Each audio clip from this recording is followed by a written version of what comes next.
from Japan. What did I get?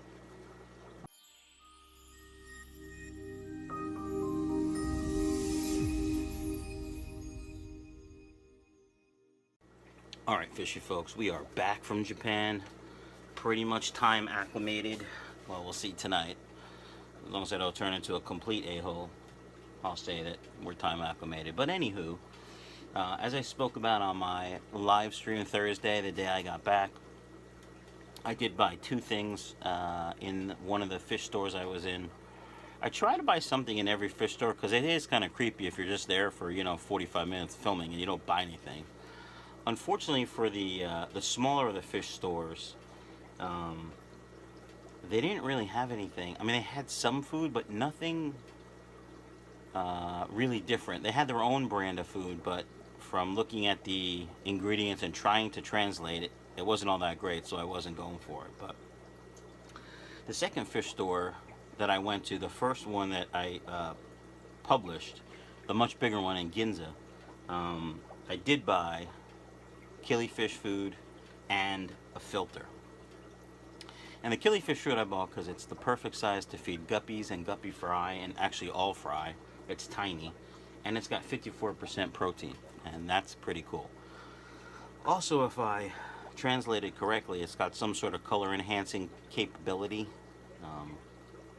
so that'll also help. Now the filters that I got, the filter that I got is this one, which essentially is a box filter with a built-in sponge, and we're going to unbox it right now. I'm going to do it live, well, on film for you, on camera for you. And the thing about this filter is it's a little bit different than what we have here. It looks like it uses rocks in the bottom for the mechanical filtration. I lied. For the biological filtration, and a big sponge also. So let's open it up and take a look, shall we? Alright guys, now you don't have to see my ugly face. I'm going to open up the box.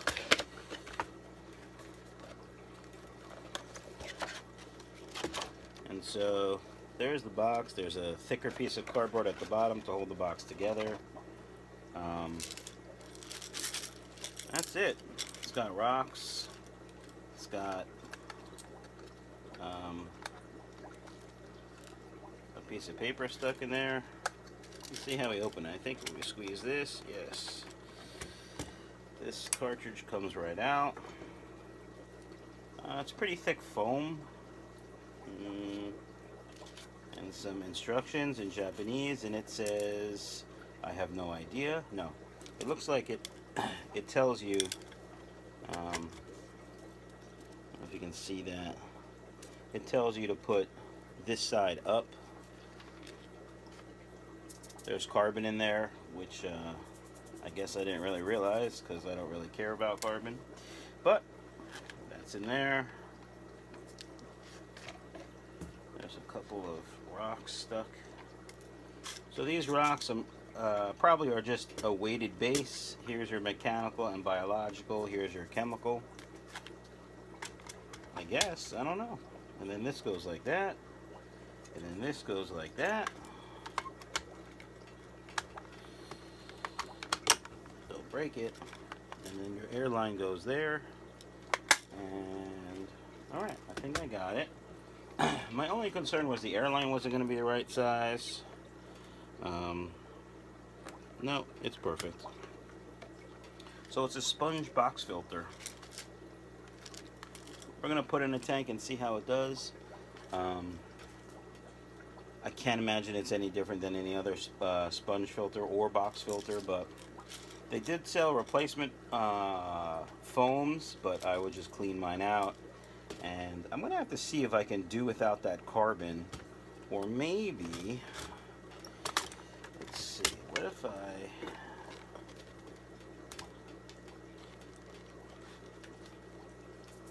wonder if I can,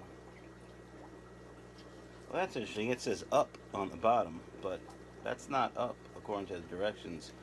I wonder if I can take the carbon out of here and fill it with something else. I would probably have to cut this out.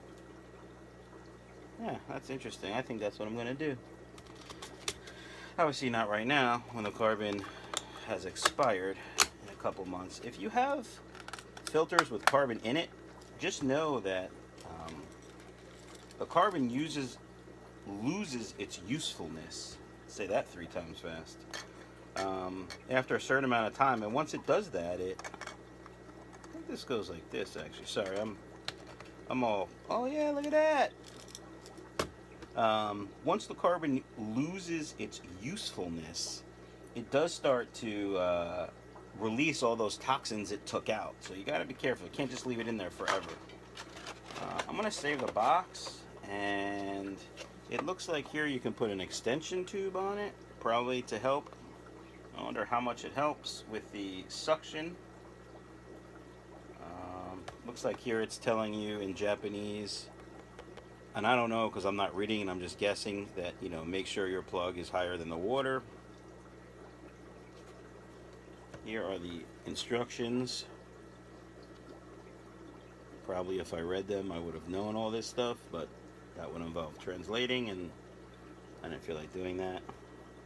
This is actually a sticker, so I wonder if, I don't know.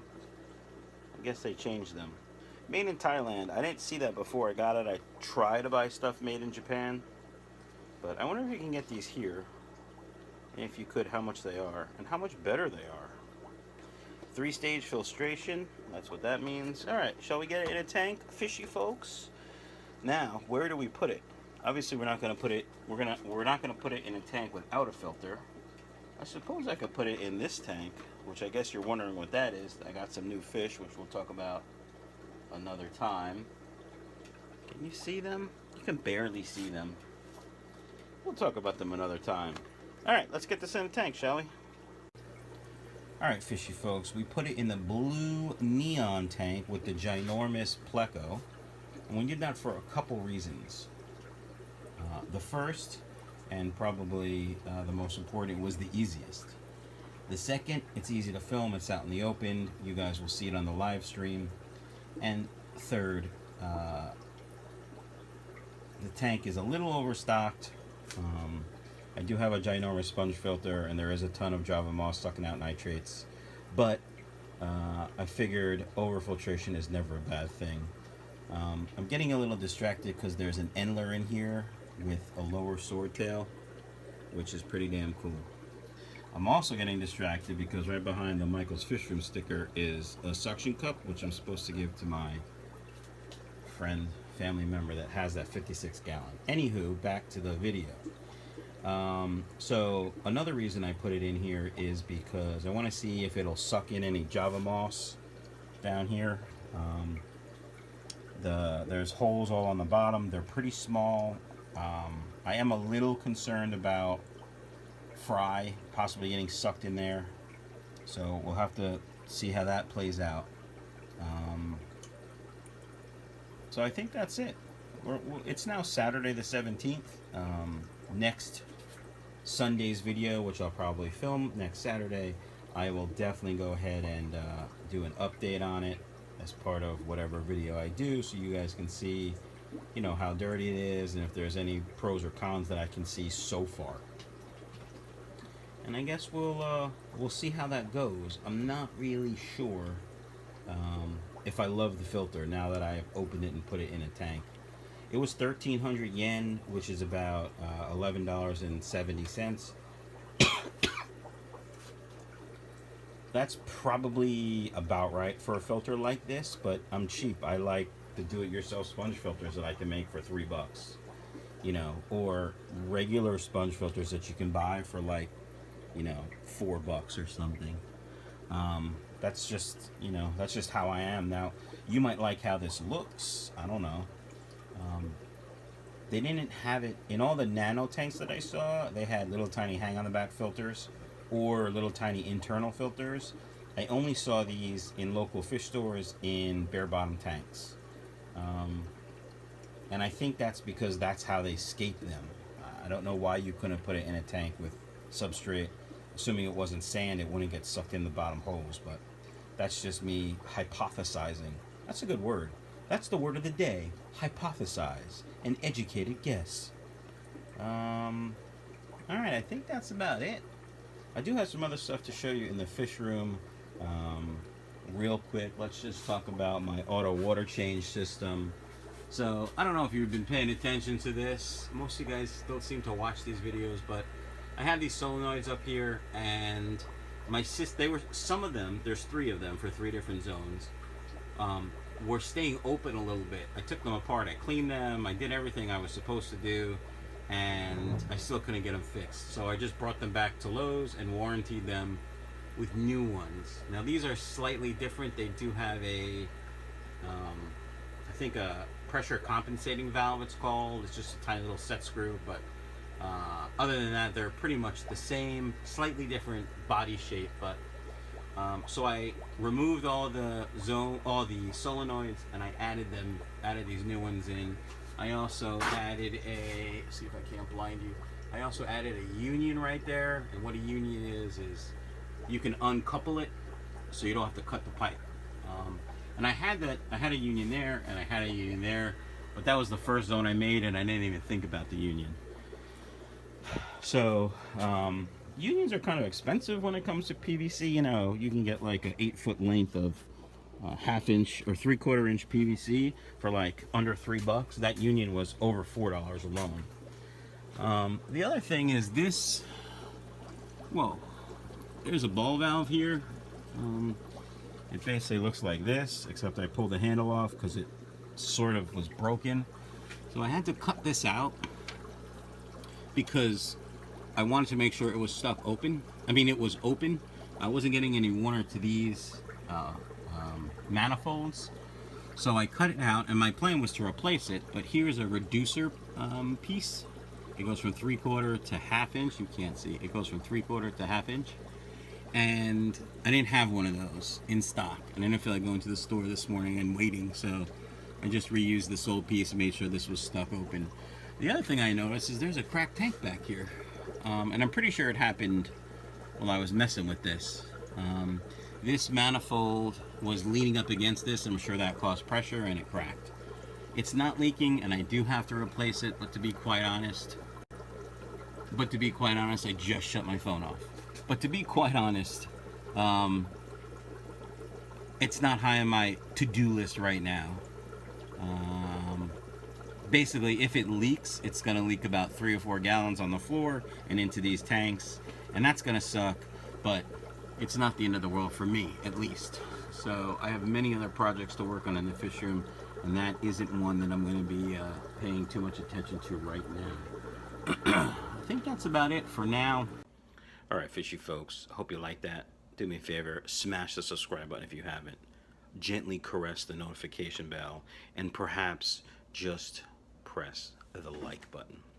You can email me at michaelsfishroom@gmail.com if you have any questions or you'd like to place an order for some of my spectacular fish.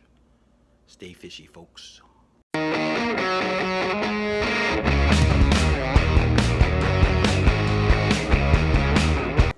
So, you want to know what I brought home from Japan for the fish room, don't you? Well, sit back, grab a cold pop, and some snacks. What did I bring home from Japan for the fish room? Stay tuned for excitedness. The other thing I purchased, and I was torn. I was looking at filters. I'd O2 hang-on backs, but that was nice. Alright, fishy folks, I hope you enjoyed that. Do me a favor, hit that subscribe button if you haven't already. Gently caress the other reason I put it in this tank, actually there's 2 reasons I put it. Another reason, holy Jesus. Alright,